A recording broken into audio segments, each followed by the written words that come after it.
வாங்க ஃப்ரெண்ட்ஸ், இன்றைக்கி வாழைக்காய் பொரியல் செய்யலாம். எங்கள் வீட்டு தோட்டத்திலேயே விளைஞ்ச வாழைக்காயை வச்சு ஒரு பொரியல் செய்யலாம் வாங்க.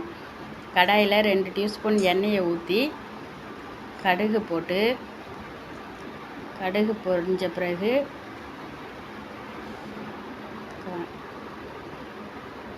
கடலப்பருப்பு, உளுத்தம்பருப்பு, வாழைக்காய், வரமிளகாய், கருவேப்பிலை, கொத்தமல்லி.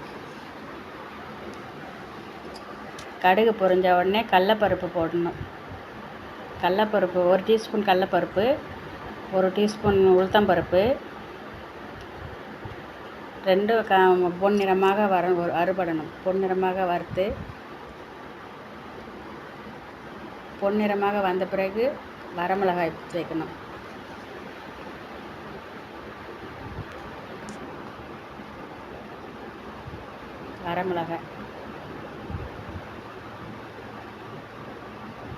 வரமிளகாய் போட்ட பின்ன கருவேப்பிலை, கொத்தமல்லி போட்டு ஒரு வதக்கிட்டு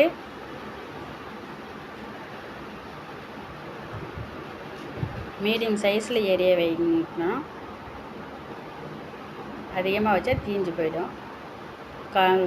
கட் பண்ணி வச்ச வாழைக்காயை போட்டு கொஞ்சம் நல்லா திருப்பி வதங்க ஓட்ட மாதிரி ஒரு வதக்கி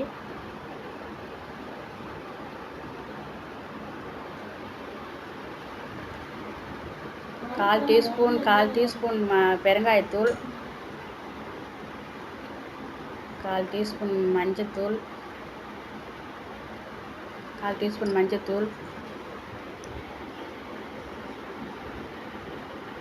1/2 டீஸ்பூன் வெறும் மிளகாத்தூள்,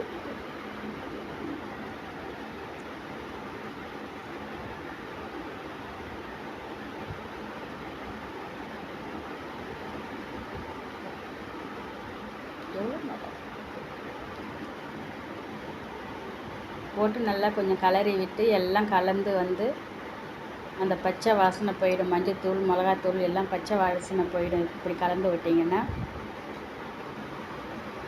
தேவையான அளவுக்கு உப்பு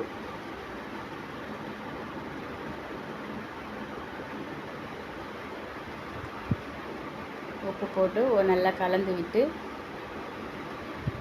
இந்த மாதிரி கலரி விட்டுருங்க.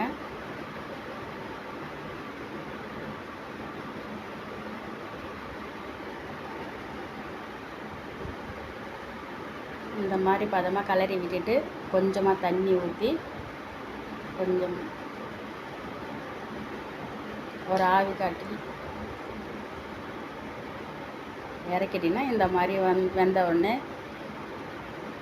பாருங்கள் எப்படி இருக்குன்னு. சாப்பிடாத பசங்க கூட சாப்பிடுங்க இந்த மாதிரி செஞ்சு கொடுத்தீங்கன்னாக்கா வாழைக்காய் பொரியல்.